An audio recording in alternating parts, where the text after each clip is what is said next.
Coming up next, we learn about working after retirement. Stay tuned, because the better part starts now.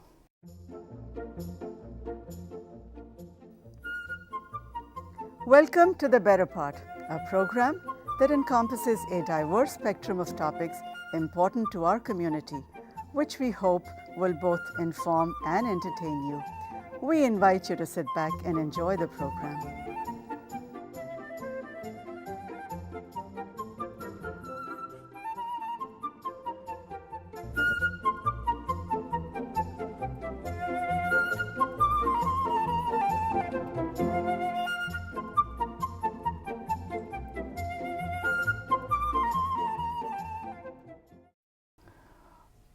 Welcome.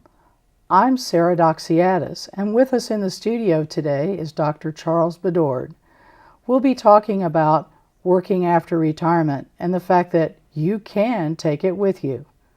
Welcome, Dr. Bedord. Well, thank you. Good to be here. And Sarah, we've known each other for a while, so please just call me Chuck or Charles. Appreciate it. Well, thank you. Chuck it is then. We're very lucky to have you here with us.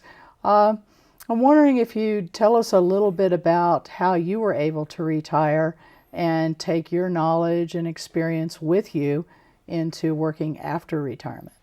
Well, when it came time that I was looking at retirement, what I did was that I didn't want to I didn't want to be inactive, but what I wanted to do was something related to what I was familiar with and what I'd built up a lot of expertise in. Mm-hmm.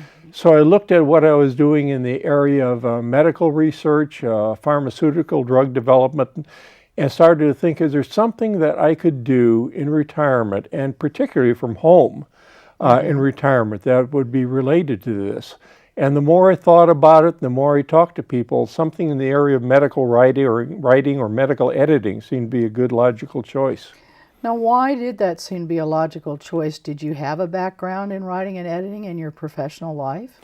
Not a real strong background, but what I did was that I got a bachelor's degree in political science. It was kind of interesting because I grew up in the Chicago area, and of course that was during the time of the original mayor, Richard J. Daley, and politics was kind of the national sport in the city at that time. We used to watch the city council's meetings live on TV and so on. And when I went to college, I decided, well, political science would be a good area. But I was also always very interested in the hard sciences. So I took a lot of chemistry and physics and biology at the same time. And at the end of 5 years, I wound up with just about a double degree in biochemistry and political science. So I decided I'd go to graduate school in biochemistry, so I got a PhD in biochemistry. And what did you do with your PhD in biochemistry? It sounds like to me that the political science end of it would help you negotiate in the academic world. But what did you do after you got your doctoral degree? Well, after I got my doctorate degree, I did what a lot of good young PhDs do, and I went off to a postdoc. And what a postdoc is more or less of a temporary 2 to 3 year paid fellowship or paid working in a laboratory type of position where you go to a well-known researcher in the area that you've worked in as a graduate student and actually work in the lab full-time doing research for a period of about 2 to 3 years. And I did a postdoc at Washington State University. And at the end of my stint at Washington State, I started to apply around for various positions, and I was hired by Syntex Corporation, the large pharmaceutical company in Palo Alto, California. So we made the move from Pullman, Washington, down to Palo Alto, California. I went to work for Syntex, and that turned into a full-time position at Syntex, and I worked 10 years in the laboratory. So did you really come for the work or for the weather? The work, definitely. Being in Chicago in the cold, snow, and wind and rain up in Washington didn't bother me at all.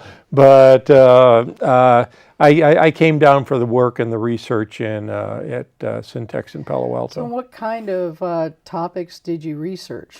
Well, I worked in the area of skin biology and dermatology.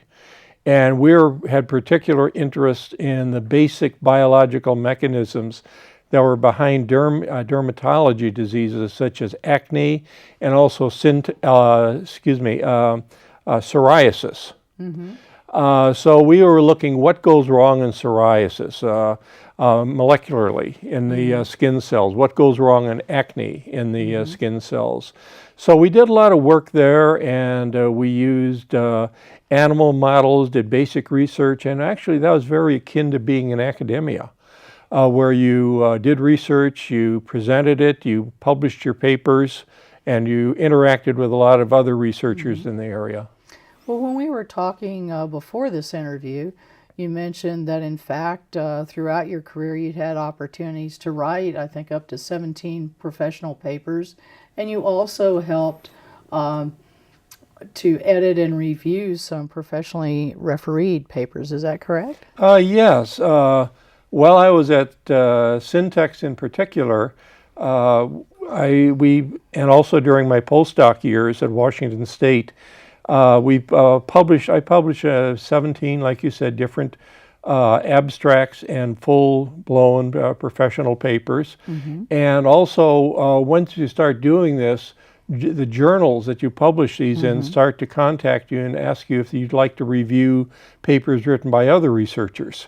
So, for instance, a certain journal would send me a manuscript and say, this is written by Dr. So-and-so at this particular university, and would you be interested in reviewing this for content? Does the paper make sense? Is it well written? Do the conclusions support the results, et cetera, et cetera? So and then they use these recommendations to determine if it'll be accepted in the journal.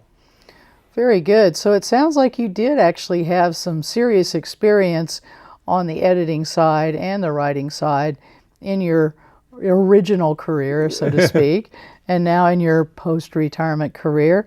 How has this helped you actually research and find jobs in editing in the fields you've been involved in?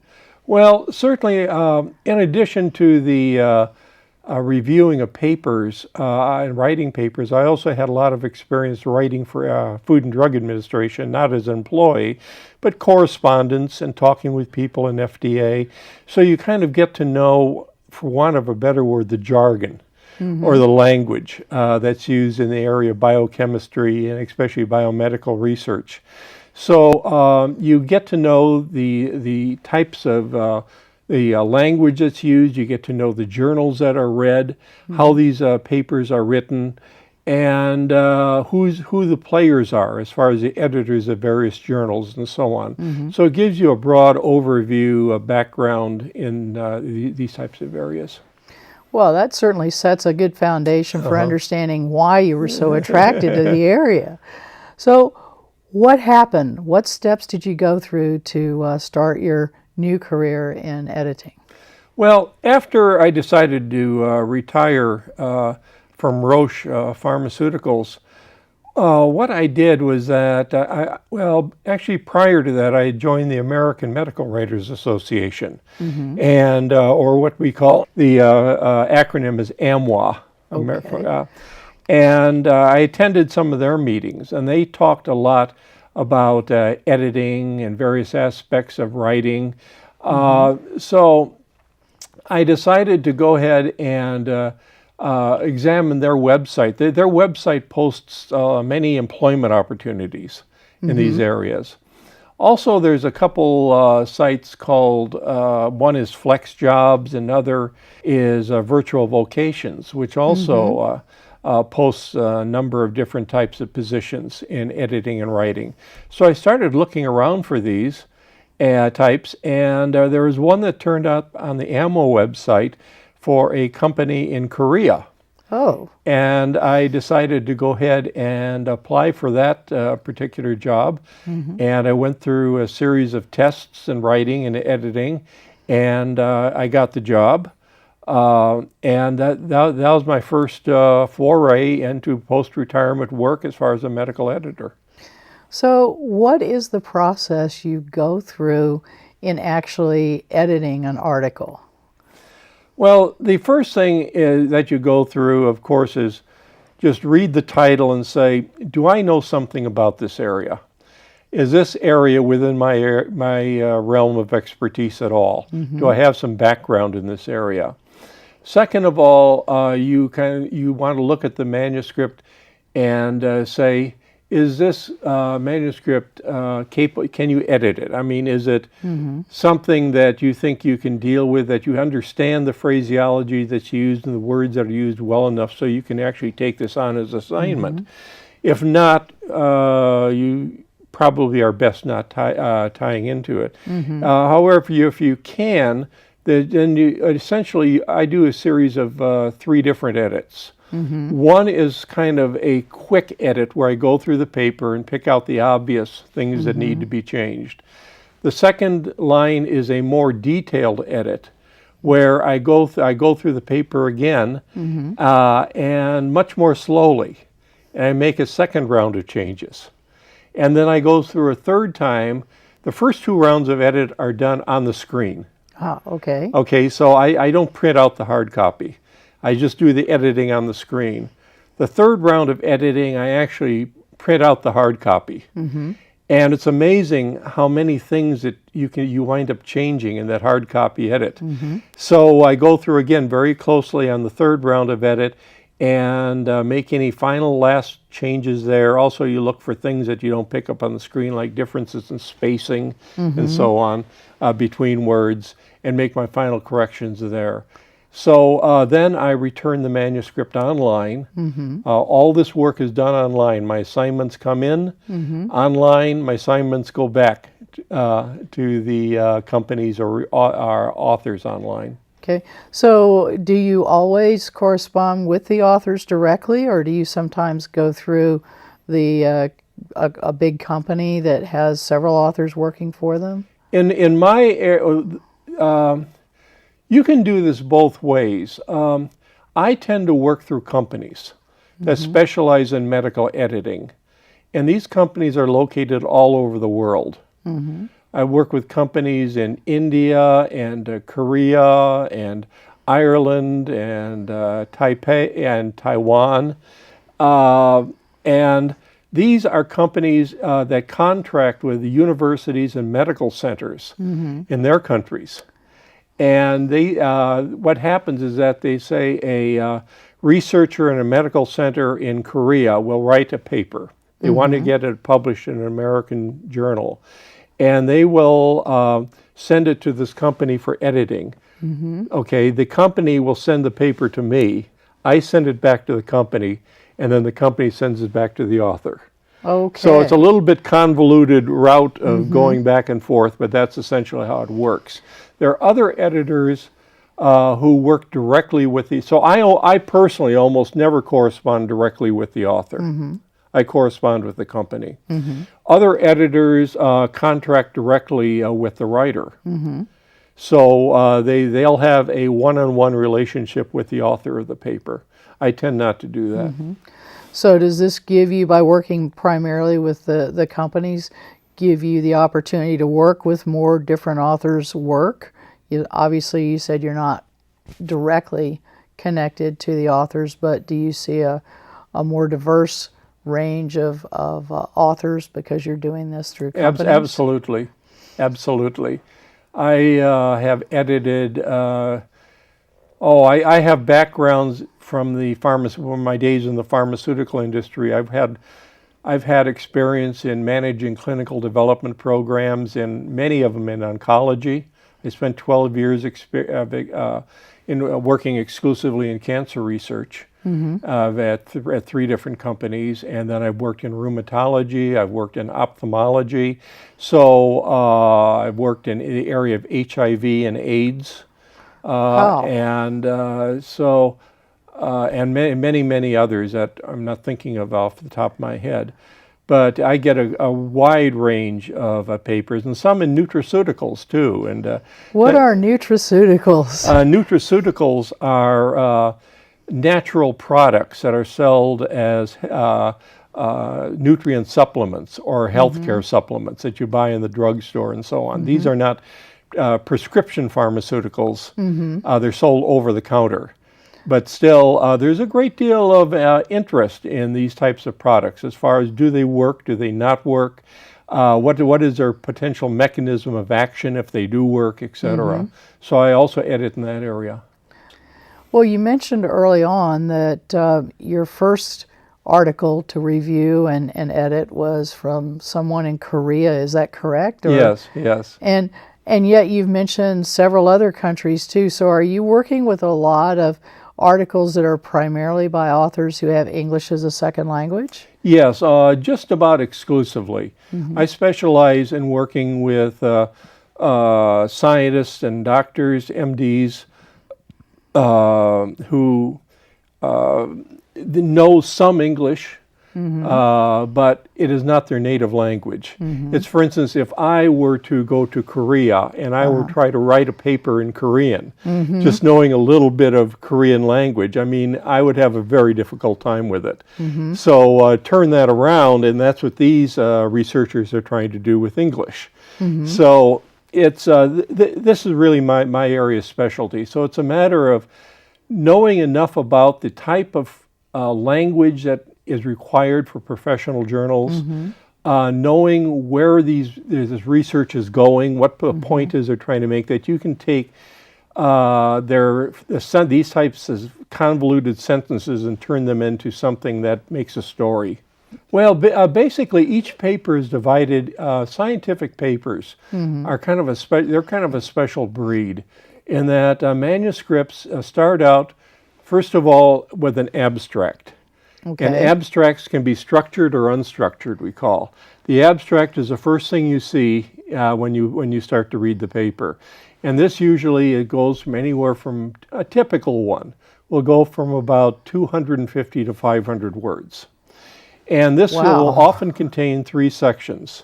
This will contain purpose of the study, semicolon, methods of the study, semicolon, you describe that, results of the study, conclusions. So that's all said in about 250 to 500 words. So it's basically the summary right up front. The summary, right up front. Then after that, you have the introduction to the paper, which is generally, I'd say a typical introduction is about 2 to 3 pages long, where they give a background. Why is this research interesting? What's been done in this area of research in the past? And why did we do what we've done, more or less? Okay. Then you go into, after that introduction, you go into the methodology section of the paper. That's a whole different section. And there they'll have patient, let's say if it's a clinical paper, they'll have patient selection. How were the patients selected? What types of patients were selected? What were the exclusion criteria for patient selections? Then you'll have, were there special types of equipment used? And who manufactured this equipment, in what country, and so on. Wow, I didn't realize it got that specific. Yes, it did. That's very, very important to know what type of equipment was used for data analysis and for clinical studies. And then you will have a section where they'll have the sources of, let's say, within the methods section, you'll have another portion in there which will refer to the types of assays used. You know, like cell mobility was used using this type of an assay. Cell death was measured using this type of an assay, etc. And they'll be very detailed in what methods are used. Then they'll have a results section. A results section might be a couple pages. This is what we found. Okay, let's say effects of drug X on cell death. Here's what we found. Effects of drug X on, say, overall survival of patients. This is what we found, and so on. And then you'll have a discussion section. Whoa. And the discussion section will more or less tie everything together. In other words, here's what we wanted to do, here's what we did, here's what we found, Why is it important? What needs to be done next? When you are through looking at the paper, do you also have some other related elements you have to look at, tables or graphs or things like that? Absolutely. Just about every paper you get comes with several figures, and it comes with one or more tables. And it's important to know, for instance, is each figure and table that you get, is there a reference to it in the manuscript itself? Or is there something that they sent you that's not referred to in the manuscript? Number two, are these tables and figures formatted correctly? And are the figure legends and table legends, well, they'll always need editing. And does the results make sense? I mean, from what they say, from the verbal results they give in the paper and what they show in the numbers, do the two make sense? Do they coincide? And of course, most all the time they do, most all the time. If they don't, sometimes you have to make notes to the author in your editing. Please clarify, this data does not appear to show what you state in the paper, et cetera, et cetera. That must be a little touchy at times. A little touchy, but on the other hand, and many times, sometimes I'm wrong. I mean, sometimes it's an area that, okay, it does make sense and I really can't see it. But on the other hand, if I don't make that kind of a comment, I don't feel that the author is getting what they're paid for. In other words, the author is taking this step to submit this paper for editing for a fee. They're paying money for this. And if I don't be honest with them and make my comments as I see them, they're not getting what they paid for. And to me, that's very important. And if I'm wrong, I'm wrong. Well, and so be it then, but it sounds like you have opportunity to correct that. That's right. So as I've watched you and listened to you talking about what you've been doing, your face lights up, you have a big smile, you obviously enjoy what you're doing. What is the big thing? What do you get the most out of? How do you remain actually engaged in the process? Well, first of all, I just love the biological science. I love medical technology, and I did this I was in that area for about 30 years, and I thoroughly enjoy it. Also, I feel that I'm helping someone. I mean, I would hate to write a paper in English and try to, if I knew a little Italian, I would hate to try to write a paper in Italian and have it published in an Italian journal. So I know I kind of understand what some of these authors in other countries are experiencing, and they try to have their paper published in an English-speaking journal. Yeah. So I feel that I'm doing a service, and also it's an area that I've got a good background in and I really enjoy. And it sounds like, too, that you enjoy the challenge of making everything work out. It's a puzzle. Every paper I get, I kind of look at as, okay, this is a puzzle. This is something, you've got all these pieces laying around now, put it together and make a story out of it, make it sing. And this is something I find challenging and rewarding, yes. Yeah, it sounds like something that would be fun with the proper background, and obviously, in your case, you needed a lot of work experience and a PhD to even get your foot in the door, I'm sure.